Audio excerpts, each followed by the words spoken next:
उत्तर प्रदेश समेत 5 राज्यों के विधानसभा चुनाव नजदीक हैं। इसके साथ ही इन 5 राज्यों में आचार संहिता भी लागू हो जाएगी। स्वतंत्र और निष्पक्ष चुनाव कराने के लिए चुनाव आयोग ने कुछ नियम बनाए हैं। उसे ही आचार संहिता कहा जाता है। आचार संहिता लागू होते ही कई बदलाव हो जाते हैं। राज्य सरकारें निहत्ती हो जाती है और चुनाव आयोग महाबली हो जाता है। राज्य सरकारों पर कई सारी पाबंदियां लग जाती हैं। सारे कामों पर रोक भी लगती है। अब आपको बताते हैं कि कैसे निहत्ती हो जाती हैं राज्य सरकारें। सरकार का कोई भी मंत्री, विधायक, यहाँ तक कि मुख्यमंत्री भी चुनाव प्रक्रिया में शामिल किसी भी अधिकारी से नहीं मिल सकते। सरकारी विमान, गाड़ियों का इस्तेमाल किसी पार्टी या कैंडिडेट को लाभ पहुंचाने के लिए नहीं किया जा सकता। मंत्रियों, मुख्यमंत्री सरकारी गाड़ी का इस्तेमाल अपने आधिकारिक निवास से अपने ऑफिस तक केवल सरकारी काम के लिए ही कर सकते हैं। राज्य सरकार का कोई भी मंत्री या कोई भी राजनीतिक कार्यकर्ता सायरन वाली कार का इस्तेमाल नहीं कर सकता।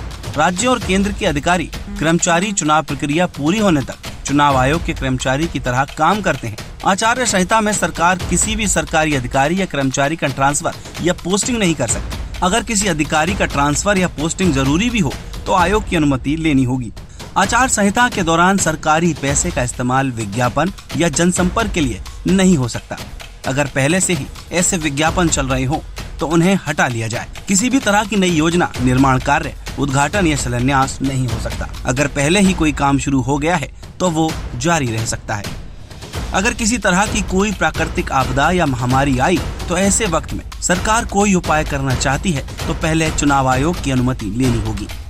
मंदिर, मस्जिद, चर्च, गुरुद्वारा या किसी भी धार्मिक स्थल का इस्तेमाल चुनाव प्रचार के लिए नहीं हो सकता। प्रचार के लिए राजनीतिक पार्टियां कितनी भी गाड़ियां यानी 2 व्हीलर शामिल इस्तेमाल कर सकती हैं, लेकिन पहले रिटर्निंग ऑफिसर की अनुमति लेनी होगी। किसी भी पार्टी या प्रत्याशी को रैली या जुलूस निकालने या चुनावी सभा करने से पहले पुलिस की अनुमति लेनी होगी। रात 10 बजे से सुबह 6 बजे तक डीजे का इस्तेमाल नहीं हो सकता। अगर कोई रैली भी होनी है तो सुबह 6 बजे से पहले और रात 10 बजे के बाद नहीं होगी। अब आपको बताते हैं कि चुनाव आयोग क्यों हो जाता है आचार संहिता में मजबूर। आचार संहिता के दौरान मंत्री, मुख्यमंत्री, विधायक पर कई तरह की पाबंदी लग जाती है। अगर सरकार कुछ भी करना चाहती है तो उससे पहले आयोग को बताना होगा और उसकी मंजूरी लेना जरूरी होगा। केंद्र या राज्य का कोई भी मंत्री चुनाव प्रक्रिया में शामिल किसी भी अधिकारी को नहीं बुला सकता।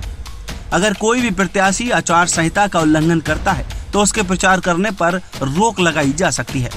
उल्लंघन करने पर प्रत्याशी के खिलाफ आपराधिक मुकदमा भी दर्ज हो सकता है। इसके साथ साथ उसको जेल भेजने का भी प्रावधान रहेगा।